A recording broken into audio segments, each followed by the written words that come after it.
Halo teman-teman, pernah nggak sih kalian membayangkan bagaimana dunia bisa berubah begitu cepat? Dari zaman orang bekerja dengan tangan dan tenaga hewan, sampai sekarang semuanya serba otomatis dan digital. Semua perubahan besar itu bermula dari yang disebut revolusi industri. Nah, di kesempatan kali ini kita akan membahas perjalanan luar biasa manusia dari revolusi industri pertama sampai ke era revolusi industri 4.0 yang kita alami sekarang. Revolusi industri pertama kali terjadi di Inggris sekitar tahun 1750 hingga 1840. Saat itu masyarakat yang tadinya hidup sebagai petani mulai beralih menjadi pekerja pabrik. Perubahan besar ini dimulai dengan penemuan mesin uap oleh James Watt. Dengan adanya mesin ini, proses produksi menjadi jauh lebih cepat dan efisien. Pekerjaan yang sebelumnya membutuhkan waktu berjam-jam dengan tenaga manusia, kini bisa dilakukan hanya dalam hitungan menit. Akibatnya, Inggris berubah dari negara agraris menjadi negara industri modern. Namun di sisi lain, banyak petani kehilangan pekerjaan dan terpaksa pindah ke kota untuk bekerja di pabrik, yang akhirnya memunculkan urbanisasi besar-besaran. Revolusi ini muncul tentu tidak begitu saja. Ada banyak faktor yang melatar belakanginya, seperti kemajuan ilmu pengetahuan, kekayaan sumber alam, seperti batu bara dan biji besi, serta budaya masyarakat Inggris yang rajin meneliti dan menemukan hal-hal baru.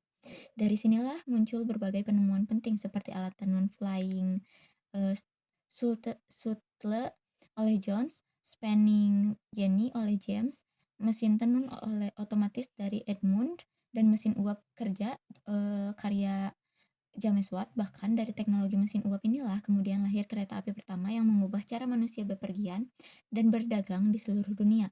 Meski membawa kemajuan besar, revolusi industri ini menimbulkan dampak sosial yang berat.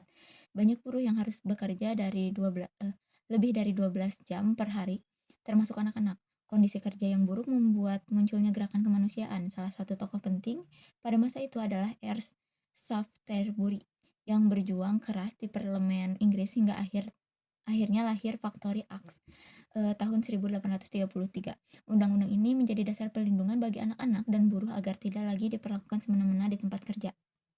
Sekarang kita hidup di masa yang disebut revolusi industri 4.0.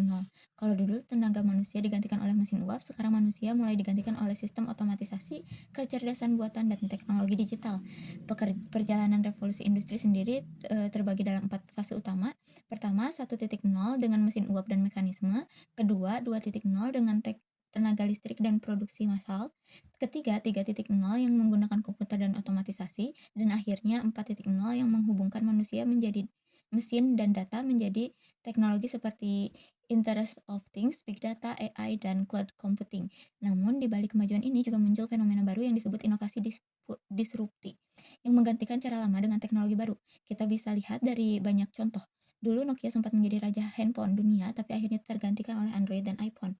Blockbuster yang dulu berjaya sebagai penyedia rental film, sekarang hilang digantikan oleh Netflix. Bahkan ojek pangkalan yang dulu mendominasi kini bergeser oleh Gojek dan Grab. Semua itu menunjukkan satu hal, di era digital siapa yang tidak mau beradaptasi akan tergantikan oleh yang lebih inovatif. Revolusi industri 4.0 membawa banyak dampak positif, seperti akses informasi yang makin mudah, efisien dalam produksi, peningkatan produktivitas, dan munculnya banyak pekerjaan baru di bidang teknologi.